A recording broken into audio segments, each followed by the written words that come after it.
দর্শক, আপনারা দেখছেন ইস্পাহানি মির্জাপুর চা মুক্তবাক। ফিরে আসবো জনাব শামসুজ্জামান দুদু আপনার কাছে। বর্তমান রাজনৈতিক পরিস্থিতি নিয়ে কথা বলতে চাই। 5 তারিখ আজকে আপনি একটু আগেই বলছিলেন, এবং এই সময়ে নতুন রাজনৈতিক বন্দোবস্ত গড়ার যে স্বপ্ন বা যে চেষ্টা, সেটা কেমন এগোচ্ছে আপনার বিশ্লেষণে? এবং এই যে রাজনীতির গুণগত পরিবর্তনের কথা বিভিন্ন পর্যায়ে বলা হচ্ছে, সেটা আসলে কিভাবে হতে পারে? আমার কাছে মনে হয় যে যে কোনো আদর্শ বা বিপ্লব পরবর্তীতে যে কথাগুলো আসে সামনে, যেমন 71-এ এক বুক মানে স্বপ্ন নিয়ে যে বাংলাদেশে যাত্রা শুরু হয়েছিল, সেই জায়গাটায় যে নেতৃত্বটা ছিল সেটাও কিন্তু খুব মানে সেই সময় সেই প্রেক্ষিতে অত্যন্ত জনপ্রিয় নেতৃত্ব, শেখ মুজিব নিজেই। কিন্তু ক্ষমতা নেওয়ার পর থেকেই মানে বিরোধী পক্ষ অর্থাৎ গণতন্ত্রের মৌলিক যে বিষয়, সেই বিষয় থেকে একটু ছিটকাতে শুরু করে। অর্থাৎ ক্ষমতার প্রতি মানে এতটাই মায়া জন্মায় যায়, এতটাই আগ্রহ জন্মায় যায়, এতটাই মানে লোভ জন্মায় যায় যে অন্যান্য যে বিষয়গুলো অর্থাৎ সামান্যতম বিরোধিতাকেও তারা সহ্য না করা, এবং সেই না করার ক্ষেত্রে থেকে রক্ষী বাহিনী, দুর্ভিক্ষ, একদল, সংবাদপত্র বন্ধ করা, এই যে ভয়াবহ ঘটনার মধ্যে বাংলাদেশ ঢুকে গেল, সেই ঢুকে যাওয়ার কারণেই কিন্তু পরবর্তীতে অনেক অঘটন ঘটে গেছে। শেখ মুজিব সাহেব তার সপরিবারে জীবন দিয়েছেন ভয়ঙ্কর এবং মর্মান্তিক ঘটনার মধ্য দিয়ে। এখন সেই বিশ্লেষণে যদি আমরা নাও যাই, শহীদ জিয়া রহমান পরবর্তীতে নিহত হওয়া বা শহীদ হওয়া, এরশাদ সাহেবের ক্ষমতা গ্রহণ, দীর্ঘ 9 বছর কিন্তু আন্দোলন সংগ্রাম, ছাত্র জনতা, আমরা নিজেরাও সেই আন্দোলনের মধ্য দিয়ে আসছি। তার প্রথম কেয়ারটেকারের মানে দেশনেত্রী বেগম খালেদা জিয়ার নির্বাচনের মধ্য দিয়ে ক্ষমতায় যাওয়া, তারপরেও বিতর্ক পিছু ছাড়ে নাই কেয়ারটেকার সরকারের আন্দোলন। তো নানান ঘটনার পরিপ্রেক্ষিতে কিন্তু শেখ হাসিনার মানে 1/11-এর পরে আসা, আমি এটাকে 53 বছরের ইতিহাসই কম বসে বলে ফেললাম। সেই 53 বছরের শেষে এসে যা দেখছি সেটারই তো গত জুলাই আগস্টের বিপ্লব। অর্থাৎ গুম, খুন, লুটপাট, একেবারে অরাজক একটি পরিস্থিতির মধ্যে দিয়ে ক্ষমতা আঁকড়িয়ে থাকা। সেখানে বড় স্বপ্নটা ছিল যে গণতন্ত্রে আমরা ফিরতে পারব। সেই গণতন্ত্র ফিরার যে স্বপ্ন, আকাঙ্ক্ষা, অর্থাৎ এই ছাত্র আন্দোলনে এবং জাতীয় রাজনৈতিক দলের নেতৃত্বের সমর্থন, সব মিলিয়েই তো পরিবর্তন। কিন্তু একটি গোষ্ঠী, আমি বলবো ছাত্রদেরকে আমি দোষারোপ করব না, ছাত্রদের উপরে নির্ভর করে, একটু আগেও কোথায় যেন আমি শুনলাম যে এই উপদেষ্টা মণ্ডলী কারা এবং কিভাবে গঠন হলো। ডক্টর ইউনূসের ব্যাপারটা আমরা জানি, অন্যদের বিষয়টি অনেকে বলতে পারছে না, মানে কে কে কোনভাবে চলে আসলেন। যেটি আমরা কেয়ারটেকারের সময় জানি যে সকল রাজনৈতিক দলগুলো মানে আলোচনার মধ্য দিয়ে ব্যক্তির নাম উল্লেখ করা, তাদের প্রাতিষ্ঠানিকভাবে এখানে যা হয়তো আমি যতটুকু জানি, আরও প্রিন্স এর সঙ্গে সরাসরি সেই সময় দলগতভাবে সেই গেছে, আমাদের মহাসচিব গেছেন, কিন্তু ওইভাবে কিন্তু ঘটনাগুলো ঘটে নাই। এখন যার পরিমাপ, অর্থাৎ রাজনৈতিক বিবেচনায় এই জিনিসগুলো আসে নাই, রাজনীতিতে দূরে দূরে ঘটনাগুলো তো রাজনৈতিক। ডক্টর মোহাম্মদ ইউনূস বাইরেও যারা আছেন, আর ছাত্রদের এই যে নেতৃত্ব, তাদের যে বক্তব্য, তাদের যে বডি ল্যাঙ্গুয়েজ, তাদের যে এটা আমি জানি না কাদের সঙ্গে তারা আলোচনা করে করছে এক একটা কথা, একেবারে পুরা 71-কে কোনো কোনো ক্ষেত্রে কোনো কোনো শব্দে আমি তো শঙ্কিত হয়ে পড়েছি। মানে অত বড় আমাদের স্বাধীনতা যুদ্ধ সংগ্রাম, ওটার বাইরে গিয়ে একটা কিছু দাঁড় করানোর মতো একটা প্রবণতা আমার কাছে মনে হয়েছে যে ওই সময়ের পরাজিত শক্তিরাও এখানে খুব সক্রিয়। গণতন্ত্র লালন করার, গণতন্ত্রে উত্তরণ ঘটানো, এর মাধ্যমটা কি, যেটা 18 বছর আমরা পাই নাই। অর্থাৎ একটা মানে স্বাভাবিক নির্বাচন হবে, সব দল একমত, কিন্তু আমি কেন জানি ওই রাস্তায় হাঁটতে চাচ্ছি না। ওই জায়গাটায় আমাদের একটা দ্বিধাদ্বন্দ্ব, অস্পষ্টতা। মানে কিন্তু প্রধান উপদেষ্টা যে সময়টা বেঁধে দিয়েছেন সামনের বছরের মাঝামাঝি সর্বোচ্চ, সেটা কি খুব অস্পষ্ট আপনাদের কাছে? দিন বলতে অসুবিধা কি, মাস বলতে অসুবিধা কি? 1 বছর আগেও যদি আমি এটা না বলতে পারি, তাহলে আমি কিসের রাজনীতিবিদ, কিসের সরকার প্রধান? 1 মাস পরে কি হবে, 2 মাস পরে কি হবে, 3 মাস পরে কি হবে, এটি যদি না বলতে পারি, আমি ধোঁয়াটা আচ্ছন্নের মধ্যে রেখে দিই, হতে পারে আর হওয়া, এটা পার্থক্য আছে তো। আমি শেষের দিকে নেব কেন? ক্যালকুলেশন করে তো আমি বলে দিতে পারি 31শে জানুয়ারি 2025-এ নির্বাচন অনুষ্ঠিত হইবে, বেতার ভাষণে বলতে পারে। তার মানে এই নয় যে সেই দিনটা সরতে পারে না। অনেক প্রক্রিয়ার মধ্য দিয়েই যদি নির্বাচন কমিশন মনে করে যে আরও 1 মাস পিছানো যেতে পারে, পরে পিছাতে পারে রাজনৈতিক দলগুলোর সঙ্গে আলোচনার মধ্য দিয়ে। কিন্তু আমি কিন্তু ওই ধোঁয়াটেচ্ছন্নতার মধ্যে থাকা, আমার কাছে মনে হয়েছে আমি স্পষ্ট ঘটনা আমি মানে যেতে পারছি না। তো সেই জন্যে একটি রোডম্যাপ প্রতিটা রাজনৈতিক দল প্রত্যাশা করেছিল এবং দাবি করেছিল, সেটা কিন্তু আসে না। ওনাকে আমি ধন্যবাদ দিই, সেনাপ্রধান এই কথাটা প্রথম বলেছিলেন। তিনি বলতে পারেন না বলে অনেকে বলেছিলেন। ডক্টর আসিফ নজরুল একই কথা বলছেন, তিনি আবার তার অবস্থান থেকে সরে বলছিলেন প্রধান উপদেষ্টা বলবেন। আমার যতদূর মনে আছে, শিক্ষা উপদেষ্টা ব্যক্তিগত পর্যায়ে বলেছেন, এই একই টাইম ফ্রেম বলছিলেন। তার কথা নিয়ে আবার অনেক ভিতরে উনি আবার বললেন এই বছরের মানে 25-এর শেষ, 26-এর প্রথম। কিন্তু তার বোধহয় সম্ভবত পিএস বা সে আবার আর একটা মজার ঘটনা করে ফেলছে, প্রধান উপদেষ্টার পরে তিনি বলছেন জুনের দিকে হতে পারে। তো এটা তার তো বলার দরকার নাই, তিনি বলবেন কেন? শেষ কথা তো বলেই দিচ্ছেন প্রধান উপদেষ্টা। সেই জন্য আমার কাছে মনে হয় যে এক ধরনের অস্থিরতা আছে। আর আমার দল এবং আমি ব্যক্তিগতভাবে মনে করি দেশকে যত দ্রুত নির্বাচনে একটি নির্বাচিত নেতৃত্বের দিকে নিয়ে যাওয়ার চেষ্টা বা উদ্যোগ নেওয়া হবে, সংকট কমে আসবে। নিশ্চয়ই। জনাব প্রিন্স, আপনার কাছে ফিরে আসি। এই যে রাজনৈতিক সংস্কৃতির পরিবর্তন, যেখানে একটা বন্দোবস্তে আমরা 90-এ পৌঁছেছিলাম যেখানে 3 জোটের রূপরেখা ছিল, এবং তারপরে জুলাইয়ের পরে এসে আবার নতুন করে বাংলাদেশের রাজনৈতিক দলগুলোকে যারা এই মুহূর্তে মাঠে রয়েছে বা যারা আসতে পারে তাদেরকে নিয়ে একটা নতুন সমঝোতায় আসার কথা বলা হচ্ছে, যার ভিত্তিতে নির্বাচন হবে এবং যার ভিত্তিতে নতুন বাংলাদেশটা রূপায়িত হবে। সেই ক্ষেত্রে রাজনৈতিক সংস্কৃতির পরিবর্তনের আভাস আপনি দেখেন কিনা? আচ্ছা, আমি আপনার এই প্রশ্নের যদি সরাসরি উত্তরে যাই, ঠিক আমি যখন কথাটা বলছি, কারণটা মনে রাখবেন, ধরেন এখন একটা বলা যায়, কিন্তু আপনি সময় সেটা কতটুকু থাকবে না থাকবে এটা সময়ের উপর হয়তো নির্ভর করে। হ্যাঁ, আমি তো কিছুটা দেখি মানে পরিবর্তনের, বিশেষ করে দেখি এই কারণে যে একটা শাসক যেটা আগে ছিল আমরা কর্তৃত্ববাদী, স্বৈরাচারী, ফ্যাসিবাদী, এই ধরনের কত অভিধায় অভিহিত করলাম, কিন্তু তারপরে একটা অনেকের মধ্যে ধারণা ছিল এ বোধহয় কোনো না কোনোভাবে সারভাইভ করবে।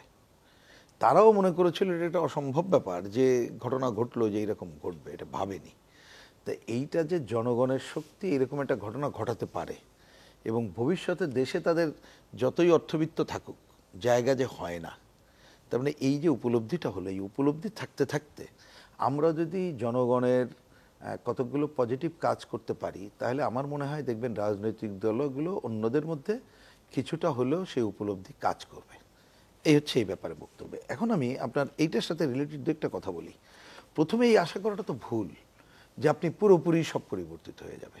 আপনি কি করে আশা করবেন? কেন, আমি উদাহরণ সরলীকরণ করে যদি দিই, ধরুন প্রচলিত ধারা যে রাজনৈতিক দলগুলো আমরা আছে, আমাদের তো সবার এক একটা আইডিওলজি আছে, তারপরে সেই আইডিওলজির উপরেই তো দাঁড়ায় নির্ভর করবে। কিন্তু কতকগুলো বিষয় তো ঐক্যমত্যর দরকার হতে পারে। সেই ঐক্যমত্য আপনি তো অ্যাবসলিউট, ধরুন এইখানে আজকে অর্থনৈতিক দুর্বৃত্তায়ন নিয়ে যে আলোচনা হলো এবং তার এইখানে শুভকেব্রিয়া ভাই এইখানে একটা পয়েন্টটা বললেন, খুবই কারেক্টলি বলছেন যে দুর্বৃত্তায়িত রাজনীতি যেটাকে এখানে তৈরি করেছে সেটা হচ্ছে অসৎ রাজনীতিক, অসৎ ব্যবসায়ী, অসৎ আমলা ত্রয়ে মিলে এমন করেছে যা আপনি দেখলেন যে এই পর্বে এসেও আইন বাতিল করলো তার সুফলভোগীদের অব্যাহত থাকে। তার মানে আপনাকে তো পুরো ব্যবস্থা উচ্ছেদের কাজ করতে হবে, এবং সেটা করার জন্য নির্ভর করে আপনি কোন হয়তো ইকোনমিক পজিশন নিচ্ছেন। তা সেটা ইচ্ছা করলেও তো সব সম পারবেন না, না পারলেও আপনি যদি কতগুলো সেফটি ক্লজ রাখেন, ধরুন এই অ্যান্ডের মধ্যে যদি কতগুলো আমরা আইনের দিকে যেতে পারি, কতগুলো নিয়ম নীতি যেতে পারি, আমরা যদি জনগণের সচেতনতার বৃদ্ধির জায়গায় যেতে পারি, আমরা যদি গণতন্ত্রের ধারা, সেটা আমি পরে আসছি, যে সেইটা করতে পারি এবং কতগুলো সংগঠন গড়ে তোলার জায়গায় যেতে পারি এবং এটা উপলব্ধি হয়, তাহলে আপনি এতগুলো কাজ, কিন্তু এতগুলো তো আপনি সবটা বাস্তবায়ন করতে পারবেন না। শেষে এগুলো ভরসা করতে হবে কিসের উপরে? জনগণের উপলব্ধি এবং জনগণের ভূমিকা। সেইটা আপনি বাস্তবায়িত করবেন কিভাবে? অন্তত পক্ষে ধরেন যদি ভোটের গণতন্ত্রের ধারা ঠিক রাখতে পারি আমরা, এবং স্বচ্ছতা, জবাবদিহিতা এবং জনগণের অংশগ্রহণ নিশ্চিত করার কিছুটা হলেও করতে পারি, তাহলে আপনি কিন্তু আস্তে আস্তে এই সেফটি ক্লজ রাখতে পারবেন।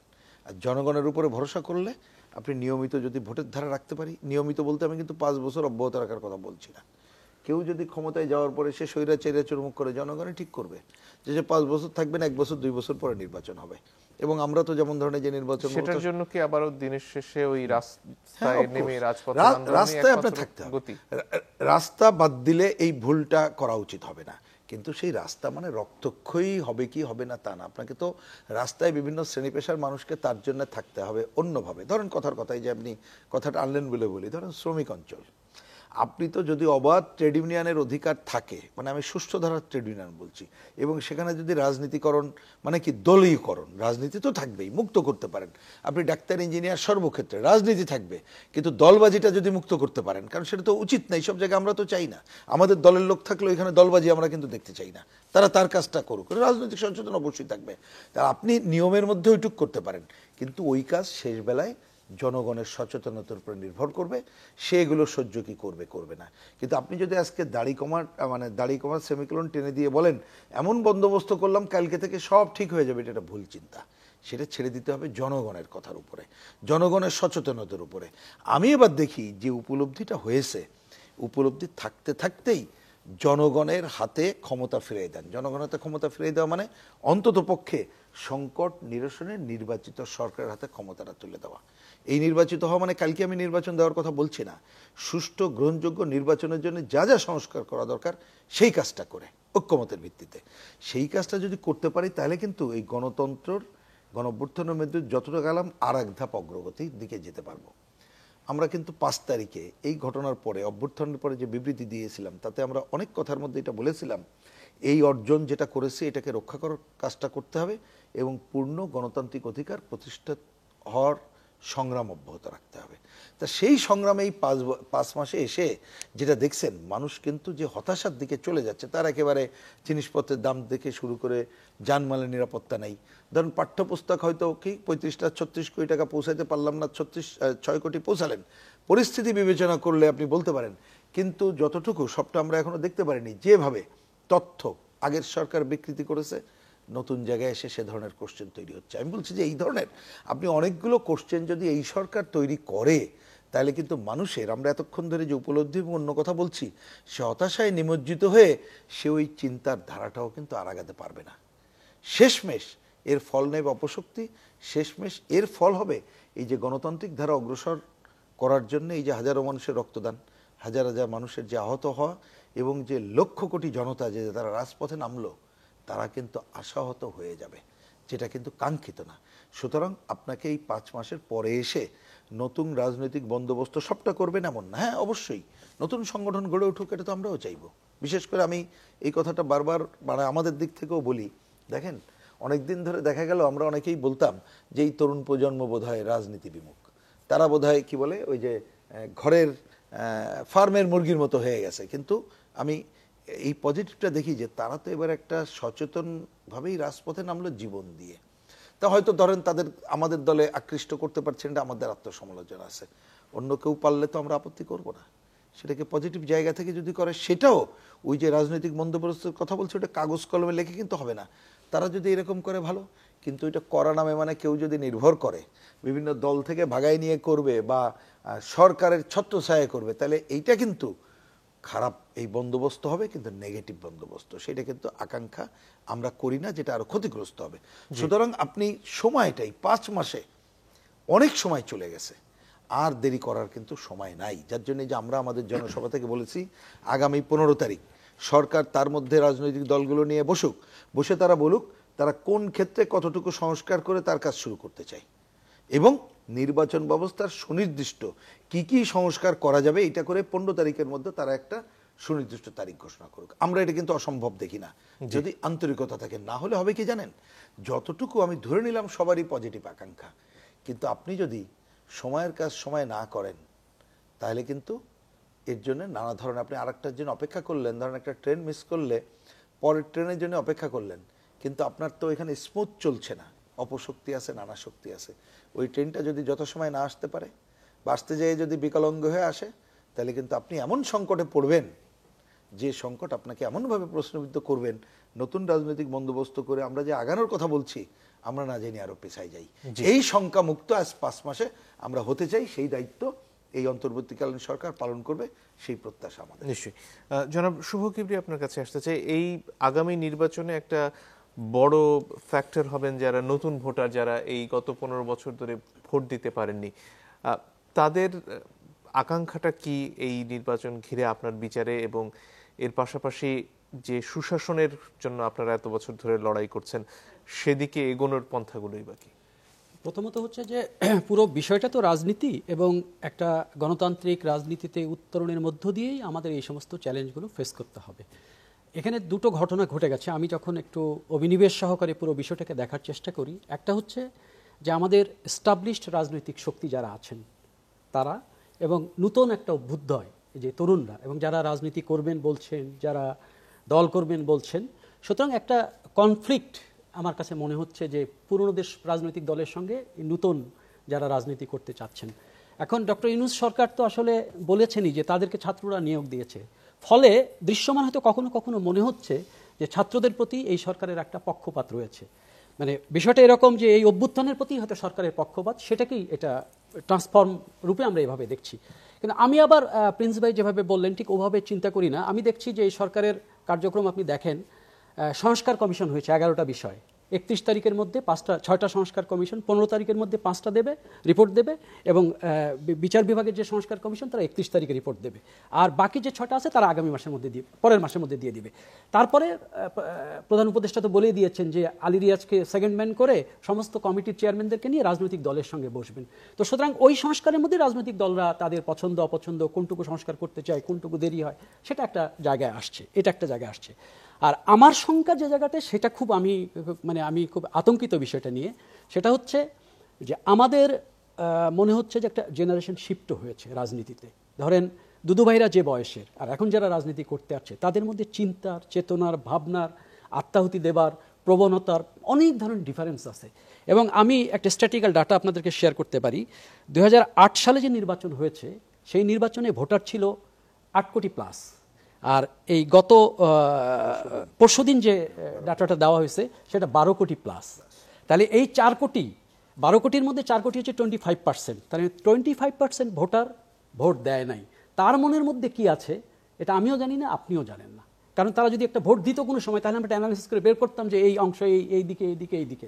সুতরাং সেটা একটা ব্যাপার। হ্যাঁ, আর এখানে আরেকটা ভালো জিনিস হচ্ছে আমরা কিন্তু একটা রাজনৈতিক ডিবেটের মধ্যে আছি। আমরা ওর বিরুদ্ধে বলছি, ওর বিরুদ্ধে বলছি, কথা বলছি, এবং একটা অহিংস পদ্ধতিতে কথা বলছি। ঠিক আছে, কেউ কাউর মাইক কার্ডি নিচ্ছে না, বলতে দিচ্ছি। ফলে মানুষ এটাকে দেখছে।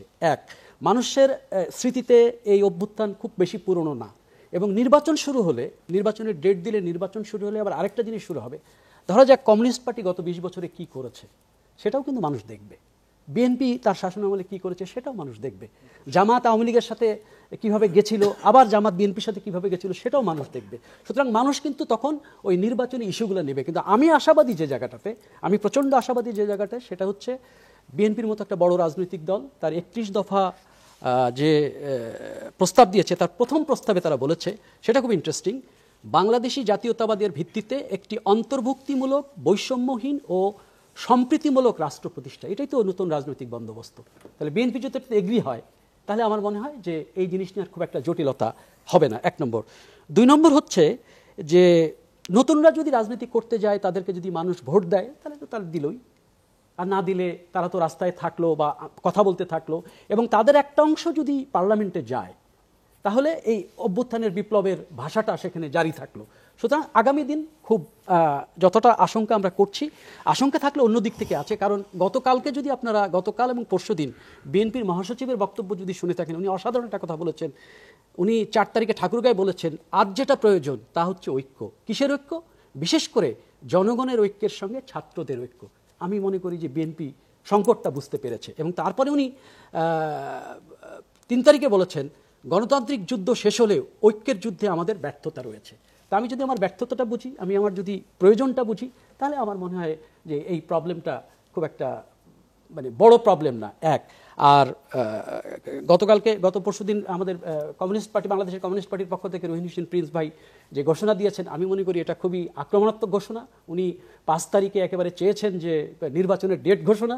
ঠিক আছে, এটাও মানুষ দেখতেছে যে এই কমিউনিস্ট পার্টির রিক্রুটমেন্ট কি আছে, গত 15 বছরে তার কতটুকু রিক্রুটমেন্ট হয়েছে, তার জনশক্তি কতটুকু বেড়েছে, তার কার্যক্রম কি হয়েছে, তেল গ্যাসের আন্দোলনে তারা কি করেছে, এখন তারা কি করছে, এটাও মানুষ দেখছে।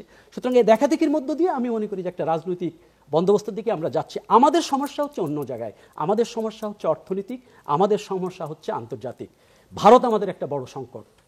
ভারত এখনও আপনার, এবং আজকেও দেখলাম যে বাংলাদেশ সরকার 50 জন বিচারকের ট্রেনিং শিডিউল সেটা প্রথমে করে আবার পরে বাতিল করছে। এবং এটাতে বোঝা যায় যে সরকারের নিজের মধ্যে একটা অস্থিরতা আছে, সরকার খুব সুস্থির না। যেটা ইউনূস সাহেব কিন্তু তার বক্তব্যে বলেছেন যে আমি ছাত্রদের সাহায্যের টাকা দিতে চাইলাম কিন্তু দিতে পারছি না, এটা ব্যুরোক্রেটিক প্রবলেম। তো এই সরকার হয়তো ব্যুরোক্রেটিক প্রবলেমটাকে প্রপারলি এখনো অ্যাড্রেস করতে সক্ষম হয় নাই। জি, শেষের দিকে জনাব শামসুজ্জামান যদি আর কিছু যোগ করার থাকে।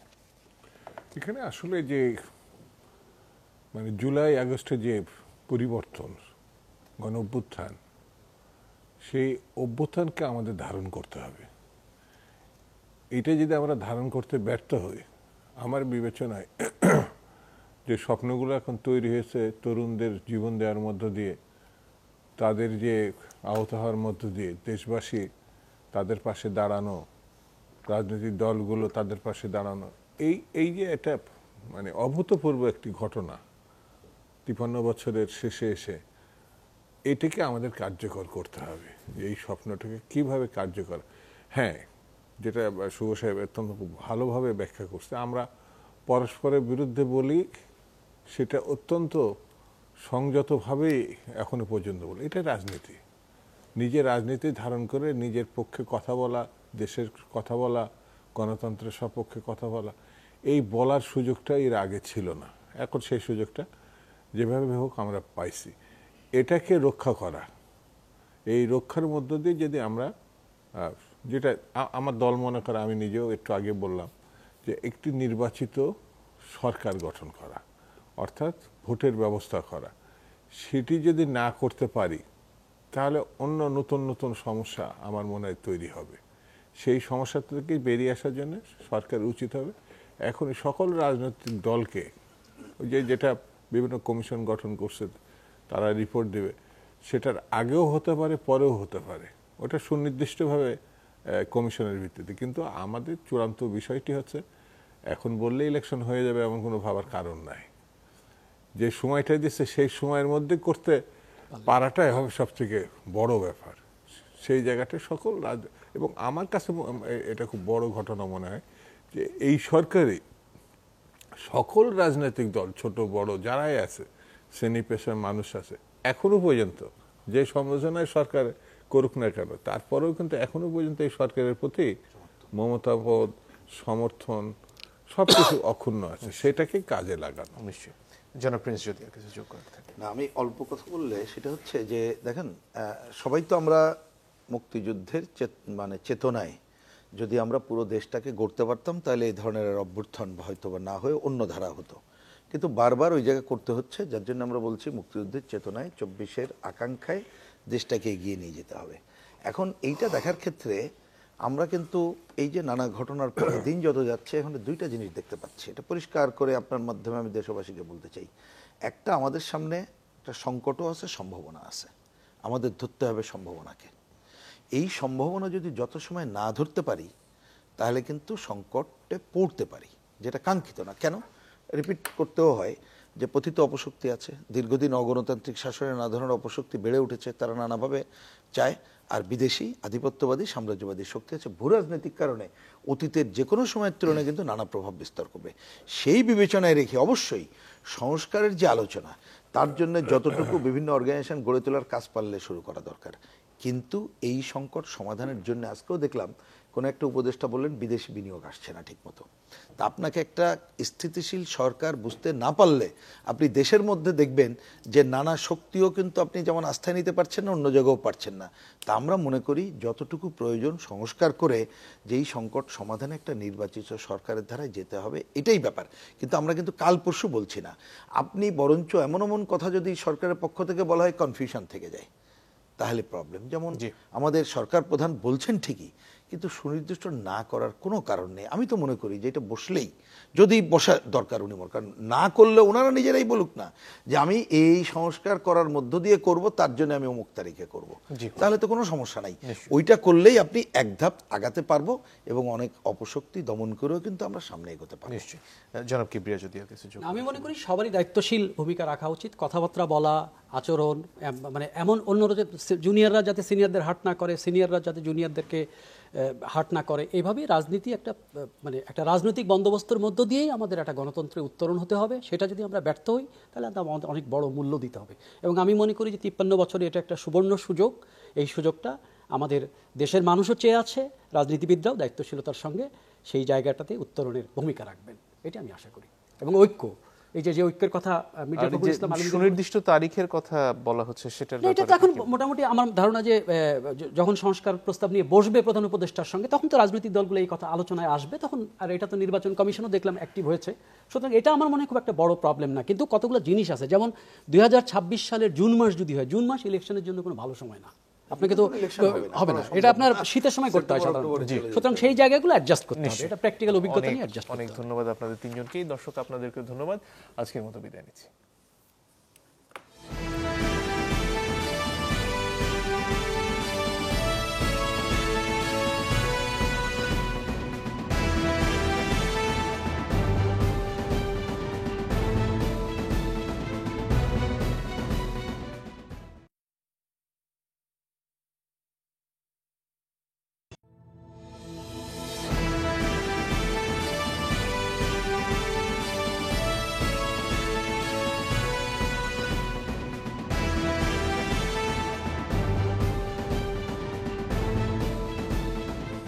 দর্শক, ইস্পাহানি মির্জাপুর চেয়া মুক্তবাক অনুষ্ঠানে আপনাদের সবাইকে স্বাগত জানাচ্ছি। শুরুতে জানিয়ে দেব আজকের শিরোনামগুলো। সবার মতামতেই জুলাই অভ্যুত্থানের ঘোষণাপত্র, রাজনৈতিক দলগুলোর সাথে শিগগিরই আলোচনা।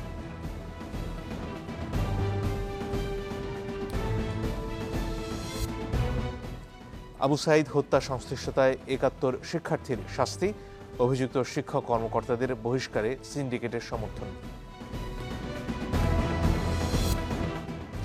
দেশের সার্বভৌমত্ব রক্ষায় সবসময় প্রস্তুত থাকতে হবে, সেনাবাহিনীর প্রশিক্ষণ সমাপনীতে প্রধান উপদেষ্টা।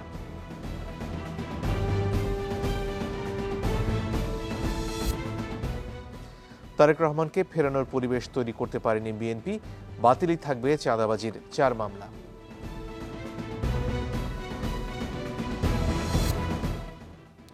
ভোটার তালিকায় অনিয়ম বরদাস্ত করা হবে না, অবাধ, সুষ্ঠু ও গ্রহণযোগ্য নির্বাচনের প্রতিশ্রুতি সিইসি।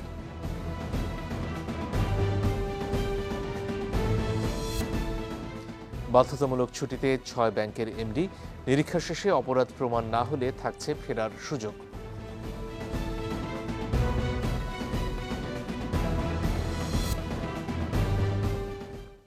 দর্শক, আজ আপনাদের সাথে আছি আমি মনজুর আল মতিন। আপনারা নিশ্চয়ই অনেকে খবর রাখছেন, লন্ডনে টিউলিপ সিদ্দিকের ফ্ল্যাট কেলেঙ্কারি নিয়ে বেশ আলোচনা চলছে। প্রথমত একটি ফ্ল্যাট নিয়ে আলোচনা হচ্ছিল, এখন আরও একটি ফ্ল্যাটের সন্ধান পাওয়া গেছে। এ নিয়ে সেখানে প্রতিবেদন যেমন হচ্ছে, সেখানে বিরোধী রাজনীতিবিদরাও পদত্যাগ দাবি করেছেন টিউলিপের। আজকে আমরা এই সূত্র ধরে দেশে বিদেশে আওয়ামী লীগের দুর্নীতি এবং দেশের বর্তমান রাজনৈতিক পরিস্থিতি, দুটো বিষয় নিয়ে কথা বলতে চাই। 3 জন সম্মানিত অতিথি রয়েছেন আমাদের সাথে। আছেন জনাব শামসুজ্জামান দুদু, তিনি ভাইস চেয়ারম্যান বিএনপি। আছেন জনাব রহিন হোসেন প্রিন্স, সাধারণ সম্পাদক সিপিবি। এবং আছেন জনাব শুভ কিবরিয়া, তিনি সাংবাদিক ও রাজনৈতিক বিশ্লেষক। আপনাদের 3 জনকেই স্বাগত আমাদের এই অনুষ্ঠানে। দর্শক, আলোচনায় যাবার আগে যে বিষয়ের অবতারণা এইমাত্র করলাম, সে নিয়ে একটা প্রতিবেদন দেখে নেব। টিউলিপ সিদ্দিক, লেবার পার্টি, শুরুতে অর্থ পাচারের অভিযোগ, এরপর বিনামূল্যে ফ্ল্যাটের হদিস। আওয়ামী লীগ ও শেখ হাসিনার দুর্নীতির সাথে একের পর এক সংশ্লিষ্টতার অভিযোগে বিব্রত হতেই পারেন টিউলিপ সিদ্দিক। কারণ ব্রিটেনের সিটি মিনিস্টার হিসেবে তার অন্যতম দায়িত্ব দুর্নীতি মোকাবেলা করা। তাই হয়তো ইমেজ থেকে কাদা ছুঁড়ে ফেলতে চেয়েছিলেন তিনি। মুখপাত্রের মাধ্যমে দেন বিবৃতি, যাতে বলা হয় তার কোনো সম্পত্তির সাথে কোনো সম্পৃক্ততা নেই আওয়ামী লীগের। এরপরই আরেকটি প্রতিবেদন প্রকাশ করে ফিনান্সিয়াল টাইমস, যাতে দাবি করা হয় এই ফ্ল্যাটের আমলনামায় জড়িয়ে আছে শেখ হাসিনা ও আওয়ামী লীগের নাম। প্রতিবেদনে বলা হয় 2001 সালে কিং ক্রস স্ট্রিটের এই ফ্ল্যাটটি কেনেন স্থানীয় ব্যবসায়ী আব্দুল মোতালিফ। 2004 সালে সেটি উপহার হিসেবে দেন টিউলিপকে। কিন্তু টিউলিপের আগে 2001 থেকে পরবর্তী 3 বছর ফ্ল্যাটটিতে থাকতেন মঈন গনি নামে এক ব্যক্তি। খোঁজ নিয়ে জানা যায় এই মঈনই হচ্ছেন শেখ হাসিনার ঘনিষ্ঠ আইনজীবী। একই দিনে আরও একটি প্রতিবেদন প্রকাশ করে যুক্তরাজ্য ভিত্তিক টাইমস পত্রিকা, যাতে শুধু কিংস ক্রস নয়, টিউলিপের পরিবারের আরও একটি ফ্ল্যাটের হদিশ পাওয়া গেছে। এখানেও সংশ্লিষ্টতা মেলে আইনজীবী মঈন গনির। প্রতিবেদনে বলা হয় 2009 সালে টিউলিপের বোন আজমিনা সিদ্দিক রূপন্তীর নামে ফ্ল্যাটটি হস্তান্তর করেন মঈন। টাইমস বলছে হ্যামস্টিডের ফিঞ্চলে রোডের ফ্ল্যাটটি আজমিনাকে বিনা পয়সায় দেয়া হলেও সেখানে থাকতেন টিউলিপ সিদ্দিক। 2012 সালে একাধিক জায়গায় নিজের ঠিকানা হিসেবে এই ফ্ল্যাটটির উল্লেখ করেছিলেন টিউলিপ। পরবর্তীতে 2021 সালে 6.5 লাখ পাউন্ডে ফ্ল্যাটটি বিক্রি করে দেন আজমিনা।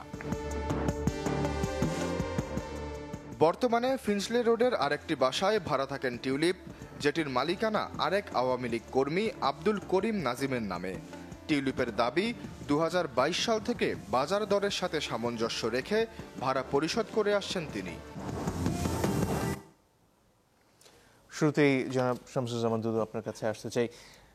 দেশে বিদেশে জুলাই অভ্যুত্থানের পরে আওয়ামী লীগ নিয়ে ভারতের এক ধরনের প্রচারণা আমরা দেখেছি।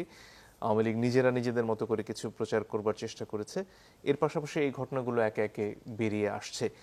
আসলে এই দুর্নীতির যে চিত্র, তার কিছু কিছু ধারণা আমরা পেয়েছি, যেটা সংখ্যার হিসেবে বছরে $18 বিলিয়ন কেউ কেউ বলেন। সব মিলিয়ে অনেক বড় অঙ্ক সেটি, এবং 15 বছরে আরো বিশাল অঙ্কের দুর্নীতি হয়েছে বলে ধারণা করা হচ্ছে। আসলে কতটুকু আমরা জানতে পেরেছি, এবং সামনে আসলে এই অর্থগুলো দেশে ফিরিয়ে আনার জন্য কিছু করার আছে কিনা? জি, আপনাকে ধন্যবাদ। আমার দুইজন বিচক্ষণ সহযোগী আলোচক, তাদেরকে শুভেচ্ছা, আর যারা দেখছেন তাদেরকে অভিনন্দন।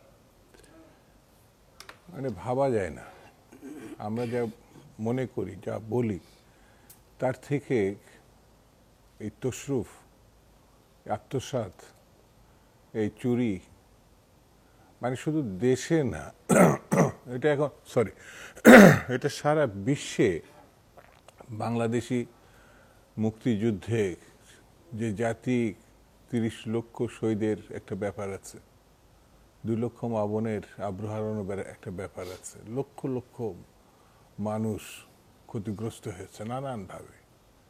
সেই জাতির মাথার উপরে যারা ছিল বলে যে পরিবারটি, তাদের এমন মানে অধঃপতন, কি বলবো, এমন চেহারা জাতিকে দেখতে হবে, এটা মানে আমার কাছে মনে হয়েছে ভয়ঙ্কর। কিন্তু এটা সত্য ছিল 72 থেকেই। এই যে অনেকেই তখন এটা বিশ্বাস করতে পারে নাই, 73 বা 74 সালে ওই পরিবারের প্রথম সন্তান তো শেখ হাসিনা, পুরুষ সন্তান শেখ কামাল, যে কোনোভাবেই হোক তার নামটি ব্যাংক ডাকাতের সঙ্গে সম্পৃক্ততা আসে। তখন এটা অপপ্রচার, এটা নানানভাবে বিরোধিতা করেছে আওয়ামী লীগ, তারা তখন ক্ষমতায়। কিন্তু আমার কাছে আজকে মনে হচ্ছে যে কোনোভাবেই হোক এই রূপক অর্থে এই নামটা তখন আসার পরে এটা যে কতটা সত্য, কতটা ভয়ঙ্কর। তার 2টি ভাগ্নি, তার ভাই 2টি মারা গেছে, 3 ভাই 2 কন্যা, তো 3 ভাই মারা গেছে, মা মারা গেছে, বাবা মারা গেছে, কিন্তু 2টি কন্যা, 2টি করে সন্তান, 3টি, একজনের ছোটরা 3টি আর বড়টা। এই 5 জন তাদের সন্তানও চোর। ভাবা যায় শেখ মুজিব তার 2 কন্যার এখন যেসব জারি-জুরি বেরোচ্ছে, শুধু যে মানুষ খুন করেছে, গুম করেছে, নিখোঁজ করেছে, এটি না। এটা পাহাড় প্রমাণ লুটপাট করেছে, ব্যাংক ধরে লুটপাট করেছে, মানে 10-12টি ব্যাংক।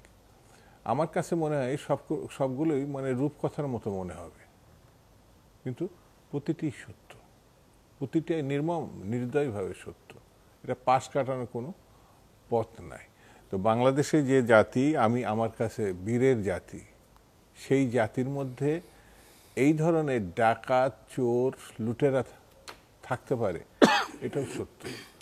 এটা দেখার পর আমার কাছে মনে হয়েছে ব্রিটিশরা লুটেরা জাতি, বাঙালিদের সর্বস্ব তারা লুটে নিয়ে গেছে, এই ভারতবর্ষ থেকে লুটপাট করে নিয়ে গেছে। সেই লুটেরার মধ্যে আরেকটা লুটেরা তৈরি হয়েছে। আমার কাছে ভাবা যায় না যে গণতন্ত্রের শিকার জন্য নাকি আমাদেরকে ওখানে যেতে হবে। তো ওখানেই তো চোর, ভারতে যেতে হবে। ভারতে তো খুনি এবং লুটেরাকে বসিয়ে রাখা হয়েছে। সেই জন্য আমার কাছে মনে হয় যে আমরা যেভাবেই দেখি না কেন, আজকে 5 তারিখ, আমাদের এই 5 তারিখে মুক্তি দিয়েছে 5ই আগস্ট গত বছর। সেই 5ই আগস্টে রাত্রে মানে এইভাবে আলোচনা করতে হবে আমি ভাবি নাই। আর আমার তো মনে হয় সরকার আরও সিরিয়াস হলে পরে এই যে লুটেরার যে মানে লক্ষ লক্ষ হাজার কোটি টাকা যে বিদেশে নিয়ে গেছে, আমরা প্রত্যাশা এখনো করি যে ডক্টর ইউনূস সাহেব যদি সত্যিকারের উদ্যোগ নিতে পারেন বা নেওয়া সম্ভব হয়, তিনি আশ্বস্ত করেছিলেন যে এই টাকা ফেরত আনার। এই টাকাও যদি এই মুহূর্তে, আমাদের তো মানে অর্থনৈতিক অবস্থার দৈন্যতা তো খুব তীব্র, সেই টাকাটাও যদি আনা সম্ভব হয়, তাহলে আমার মনে হয় দেশের জন্য একটা পজিটিভ কাজ হবে, সেটি আমরা প্রত্যাশা করি। জনাব প্রিন্স, আপনার কাছে আসতে চাই, এই যে পাচার হওয়া টাকা ফেরত আনা, সেটার ব্যাপারে বিভিন্ন সময়ে বিভিন্ন ধরনের প্রচারণা আমরা দেখি, কিন্তু দিনের শেষে আন্তর্জাতিক পরিমণ্ডলে একবার দেশ থেকে টাকা বেরিয়ে গেলে সেটা ফেরত আনা অন্তত দীর্ঘমেয়াদী প্রক্রিয়া যদি সম্ভব হয়, সেক্ষেত্রে আসলে বাংলাদেশের জায়গা থেকে কি কি করণীয় রয়েছে? ধন্যবাদ আপনাকে। আমি আলোচকদেরকেও ধন্যবাদ জানাই, যারা শুনছেন শুভেচ্ছা জানাই। না, হ্যাঁ, ওই কথা বলার আগে একটু কথা আমার মনে হয় যে আমরা নিজেরাও একটু মনে করি, বা আমাদের যারা শুনছেন আমাদেরও, কারণ অনেক সময় অনেক কথা আছে একাধিকবার একটু মনে করা দরকার বাস্তব কারণে। কারণ যে দাদু ভাই মনে করিয়ে দিলেন যে আজকে 5 তারিখ, 5 মাস ফুটছে। তো এইবারে যে একটা অভূতপূর্ণ গণঅভ্যুত্থান হলো, এবং সেই গণঅভ্যুত্থানে যে পরিমাণ রক্ত দিতে হলো, মুক্তিযুদ্ধ ভিন্ন বিষয়, বিরাট 30 লক্ষ শহীদের রক্তদানের মধ্য দিয়ে আমাদের অর্জন। এর আগে 90-এর গণঅভ্যুত্থানে আমি অন্য সময় দেখছি, কিন্তু এত রক্তদান তো আর দেখি নাই আমরা।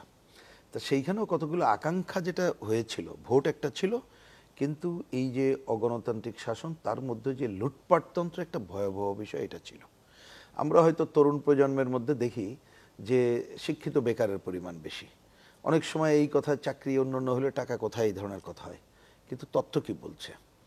আমি আমাদের 3 তারিখে একটি জনসভা ছিল, তার আগে একজন ইকোনমিস্টের সাথে যখন কথা বললাম, কারণ আমাদের থেকে তো তাদের অঙ্কটা আরও পরিষ্কার, তা তিনি একেবারে অঙ্ক করে বুঝিয়ে দিলেন যে প্রতি বছর ওই যে 16 বা 18 লক্ষ বিলিয়ন ডলার যেটা পাচার হয়, তা আমি কনজারভেটিভ যদি 16 লক্ষ বিলিয়ন ডলারও ধরি, তো উনি হিসাব করে বলে দিলেন যে আমাদের যে 40 লাখ গার্মেন্টস শ্রমিক, তাদের 3 বছরের বেতনের সমান পরিমাণ টাকা পাচার হয়ে যায় প্রতি বছর। তো এর থেকে ভয়াবহ আর কি হতে পারে? এখন ওই পাচারটা আমরা অনেক দিন ধরে এখানে আছি, আমরা তেল গ্যাস অনেক আন্দোলন এগুলো বলতাম বন্য, যে একটা আইনি দুর্নীতিও আছে, আর একটা তো এমনি লুটের দুর্নীতি। আইনি দুর্নীতি হচ্ছে আপনি আইন করে একটা টেন্ডার অমুক টমুক করলেন, বেশি টাকা দামে কাজ দিলেন, তার কমিশন চলে গেল, সেটা আছে। তো এইগুলো তো দীর্ঘদিন ধরে চলেছে, ভয়াবহ। এবং এর ফল কি সেটা বলে আমি এখানে আসি।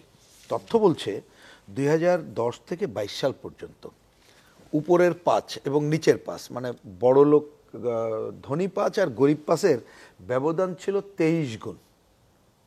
প্রথমে 2010-এ, 2022-এ সেটা আসলো 81 গুণ। তাহলে ভয়াবহতা কোথায় চলে গেল? 23 থেকে 81। তার মানে আমি বলছি যে পাচারটা নিয়ে আমরা আলোচনা করছি, খালি 2-1 জন ব্যক্তির পাচার, ব্যক্তির ঘটনা না, পুরো সোসাইটিকে সারখার করে দিচ্ছে।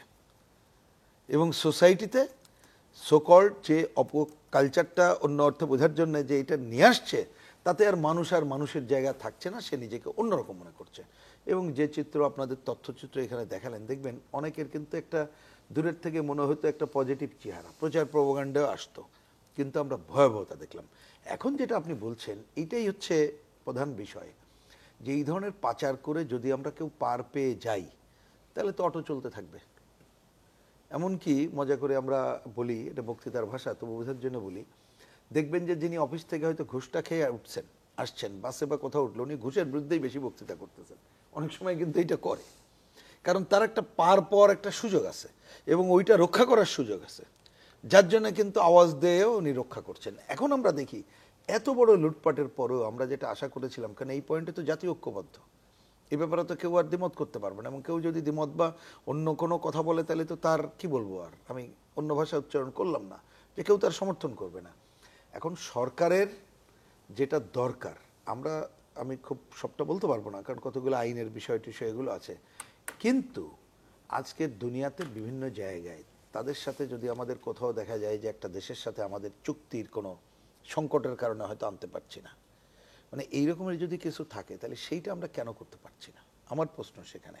আমি তার আগে যেটা বলতে চাই, যদি ওইটা করার আগেও আমরা এই নামগুলো সহ কেন আরো উন্মুক্ত করতে পারছি না কংক্রিট ফর্মে, এবং তাদের কতকগুলো জায়গা আপনি প্রথমে দৃশ্যমান যদি বলেন যে দুর্নীতির এই পরিমাণ টাকা অমুক জায়গায় আছে, সেইটা আনার জন্য তার সম্পত্তি বাজেয়াপ্ত সহ অন্য ধরনের প্রক্রিয়ার মধ্যে যাওয়াটা খুব জরুরি বলে আমাদের কাছে মনে হচ্ছে।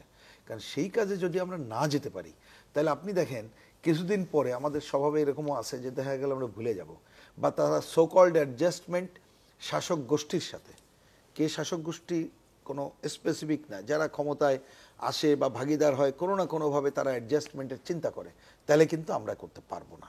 সুতরাং আমার মনে হয় যে বিশেষ করে কোন কোন দেশে আছে সেটা ফার্স্ট উন্মুক্ত করা দরকার, তাদেরকে এক ধরনের, আমি তো বলি, গণশত্রু হিসেবে ঘোষণা করা দরকার, এবং আনার জন্য যে প্রক্রিয়া, এক এক দেশের সাথে এক এক ধরনের চুক্তি আছে, আন্তর্জাতিক চুক্তি, এই কথাটা দরকার। আর সবচেয়ে বড় কাজ, আপনি একটা কি বলবো, যে ধরেন এইটা যে আমাদের কাপ এখন হয়তো ফুটা আছে, পড়ে যাচ্ছে, মানে গেল, কিন্তু ফুটাটা বন্ধ না করলে আপনি যত ডাকবেন তত তো আরো পড়তে থাকবে। সুতরাং এই যে দুর্বৃত্তায়িত অর্থনীতির কারণে এই যে অবাধ দুর্নীতিটা চলেছে, এই পথটা বন্ধ করার কাজটাও খুব জরুরি বলে আমাদের কাছে মনে হয়। অনেক ধন্যবাদ। জনাব শুভ কিবরিয়া, আপনার কাছে পর্যায়ে আসতে চাই যে লুটপাট তন্ত্রের কথা একটু আগে জনাব প্রিন্স বলছিলেন, আওয়ামী লীগের শীর্ষ পর্যায়ের নেতৃত্ব দেশ ছেড়ে পালিয়েছেন, কিন্তু এই দুর্নীতি তো তারা একা একা করতে পারেনি, তার সাথে আরো অনেকে দেশের মধ্যে জড়িত ছিলেন এবং এই দুর্নীতির একটা ব্যবস্থা কায়েম হয়েছে। সেটা চিহ্নিত করা, সেটাকে ভেঙে দেওয়ার রাস্তাটা আসলে কি? ধন্যবাদ আমার সম্মানিত আলোচক সহযোগী যারা আছেন এবং যারা দেখছেন। আপনি এটা খুবই যৌক্তিক এবং ভালো প্রশ্ন তুলেছেন। আমরা এই 17 বছরের দুর্নীতিকে যদি মডেল হিসেবে নেই, তাহলে দেখব যে এর মধ্যে একটা সুন্দর ব্যবস্থাপনা তৈরি হয়েছে। সেই ব্যবস্থাপনাটা হচ্ছে রাজনীতিবিদ, আমলাতন্ত্র এবং ব্যবসায়ীরা মিলে একটা অলিগার্ক শ্রেণী প্রতিষ্ঠা করেছে, এবং তারা আইনি কাঠামো তৈরি করে, খুব ইন্টারেস্টিং, এটা খুবই শক্তিশালী একটা আইনি কাঠামো তৈরি করে তারা এই লুটপাটগুলো করেছে। আমি একটা উদাহরণ দিই। আমি যদি বিদ্যুৎ ও জ্বালানি সেক্টরে আসি, বিদ্যুৎ ও জ্বালানি সেক্টরে যে আইনটা হয়েছে, ইন্টারেস্টিং, আপনি যে দেখেন যে বিদ্যুৎ ও জ্বালানির দ্রুত সরবরাহ বৃদ্ধি বিশেষ আইন, যেটাকে আমরা দায়মুক্তির আইন বলে চিহ্নিত করেছিলাম, সেখানে দুটো ক্লজ ছিল। একটা ক্লজ হচ্ছে যে মন্ত্রী নিজে বসে যে কোনো রেট ঠিক করে আপনার বড় বড় পাওয়ার প্রজেক্ট দিতে পারবে, এটা আইনের ক্লজের মধ্যে, টেন্ডার ছাড়াই। দ্বিতীয় নম্বর ক্লজ ছিল যে এই বিষয়ে আপনি আদালতে কোনো প্রশ্ন উত্থাপন করতে পারবেন না, যেটা এই শেষের দিকে এসে শাহদিন মালিক সাহেব রিট করে ওই দুইটা ক্লজ আদালত খারিজ করে দিয়েছে। তারপরে সরকার আবার আইনটাকে রহিত করেছে। এবং ইন্টারেস্টিং জিনিস যেটা আমাদের প্রিন্স ভাইরাও খুব জোরালোভাবে খেয়াল করেন নাই, যে আইন নতুন করেছে রহিতকরণের পরে যে অধ্যাদেশ, আগের বিষয়গুলোকে তো এক ধরনের বৈধতা দেওয়া হচ্ছে। এখানে যে দুইটা ক্লজ, আমি ক্লজটা একটু সবার উদ্দেশ্যে পড়ি, খুবই ইন্টারেস্টিং, কিভাবে দুর্নীতি হচ্ছে এবং তার প্রাতিষ্ঠানিকরণ কি। এই সরকার এসে এটাকে রহিত করলো, রহিত করে দুইটা ক্লজ যুক্ত করেছে। উক্তরূপ রহিতকরণের অব্যবহিত পূর্বে উক্ত আইনের আওতায় সম্পাদিত চুক্তি বা সম্পাদিত চুক্তির অধীন গৃহীত কোনো ব্যবস্থা বৈধভাবে সম্পাদিত বা গৃহীত হইয়াছে বলিয়া গণ্য হইবে। মানে আপনি যা চুরি করছেন, ডাকাতি করছেন, বৈধ। তারপরে ক্লজ হচ্ছে 2 ক্ষয় বলছে, উক্ত আইনের আওতায় সম্পাদিত চুক্তির অধীন চলমান কোন কার্যক্রম এমনভাবে অব্যাহত থাকিবে অথবা নিষ্পন্ন করিতে হইবে যেন উক্ত আইন রহিত হয় নাই। তার মানে আপনি লুটপাট করেছেন, ওটা থাকবে, এবং লুটপাটের ফসল সারা জীবন বহন করতে পারে। যদিও সুখবর হচ্ছে কনজিউমার অ্যাসোসিয়েশন অফ বাংলাদেশ এই দুটো চ্যালেঞ্জ করেছে, রিট হয়েছে এবং আদালত প্রথম রুল জারি করেছে। এটা হয়তো আগামী 2-1 সপ্তাহের মধ্যে এটার একটা ফলাফল হয়তো জাতি পাবে। এই যে আইনি কাঠামোর মধ্যে আপনি একটা কাঠামো তৈরি করে নিন চুরি করার, এখন এই চুরিটা আপনি ফেরত আনবেন কিভাবে? আমরা আজকে যেমন আপনি দেখালেন যে নিউজটা আমরা দেখলাম, তার আগে আমরা একজন মন্ত্রীর 360টা না 70টা বাড়ি, মানে এগুলো ভাবলেও একটা রূপকথার মতো মনে হয় যে একটা মানুষের লন্ডনের মতো জায়গায় 360টা বাড়ি থাকবে। তো এইটা একটা প্রসেস তৈরি হয়েছে এবং ওই অলিগার্ক শ্রেণী কিন্তু দেশের মধ্যে আছে, ওই ব্যবসায়ী শ্রেণী আছে, ওই রাজনৈতিক ব্যবস্থা চলে গেছে, এখন আবার যে নতুন রাজনৈতিক ব্যবস্থার মধ্যে আছে তারা আবার সেটার সঙ্গে যুক্ত আছে। এই ব্যবসাগুলো তো এখনো আছে, ওই আইনের আওতায় তো ব্যবসাগুলো চলছে। সুতরাং এইটা একটা খুব জটিল কেস। যেমন গতদিন প্রধান উপদেষ্টা সাংবাদিক নুরুল কবিরের সঙ্গে যে ইন্টারভিউটা দিয়েছেন সেখানে কিন্তু উনি এই প্রশ্ন তুলেছিলেন এবং উনি বলেছেন যে অন্য দেশে এটা আইনি একটা জটিলতা আছে, কিন্তু আমাদের টিম কাজ করছে। এটা কতটা ফেরত পাওয়া যাবে, কতটা ফেরত পাওয়া যাবে না, সেটা একটা কঠিন প্রশ্ন, এটা উনি বলেছেন, কিন্তু চেষ্টাটা চলছে। আমার যেটা যে জায়গাটা আর্গুমেন্ট সেটা হচ্ছে, প্রিন্স ভাই কিছু একটু বলেছিলেন, সেটা হচ্ছে এটা তুলতে গেলে এই ব্যবস্থাপনাকে, দুর্নীতির এই কাঠামোগত ব্যবস্থাপনাকে ধ্বংস করতে গেলে রাজনৈতিক ঐক্যমত লাগবে এবং রাজনৈতিক দলগুলোর একটা শক্ত অবস্থান নিতে হবে, দুর্নীতির বিচার চেতে হবে। আমরা দেখছি যে রাজনৈতিক দলগুলো নির্বাচনের ব্যাপারে যতটা আগ্রহী, এই দুর্নীতির বিষয়টা নিয়ে অত সরগরম তারা হচ্ছে না। কিন্তু আপনি যদি আশার দিক আবার হচ্ছে, বিএনপি যে 31 দফা দিয়েছে সেই 31 দফার মধ্যে খুব সুস্পষ্টভাবে, আমি এই 31 দফাটা আজকে খুব মনোযোগ দিয়ে পড়লাম এবং আমি খুবই আশান্বিত যে এই 31 দফা যদি আলোর মুখ দেখে, বাস্তবায়িত হয়, তাহলে রাজনীতি হয়তো পরিবর্তিত হয়ে যাওয়ার একটা সম্ভাবনা আছে। ওখানে তারা বলেছে যে দুর্নীতির শ্বেতপত্র প্রকাশ করবে, অর্থ পাচার এবং দুর্নীতির বিচার তারা করবে। গত পরশুদিন বোধহয় বিএনপির মহাসচিব এবং সাবেক বিদ্যুৎ মন্ত্রী তারা একটা সেমিনার করেছেন, সেখানে তারা বলেছেন বিদ্যুতের সব চুক্তি জনসম্মুখে প্রকাশ করবে যদি তারা ক্ষমতায় আসেন, এবং বিদ্যুৎ ও জ্বালানি খাতের সমস্ত প্রকল্প রিভিউ করবেন, যদি তার মধ্যে কোনো ভুল ত্রুটি থাকে সেটা তো রিভিউ করবেন এবং বিচারের আওতায় আনবেন। তাহলে একটা রাজনৈতিক ঐক্যমত আমাদের দরকার। আমি মনে করি যে এই পুরো যে দুর্নীতির ব্যবস্থা, এটা একটা প্রাতিষ্ঠানিকীকরণ হয়ে গেছে। এই প্রাতিষ্ঠানিকীকরণকে আঘাত করতে হলে রাজনীতি দিয়ে তাকে, রাজনৈতিক অবস্থান থেকে তাকে আঘাত করতে হবে, রাজনৈতিক দলগুলো ঐক্যমত লাগবে। নিশ্চয়ই। একটা বিরতির সময় হয়ে গেছে, একটু পরে ফিরে আসছি, আশা করি সাথে থাকবেন।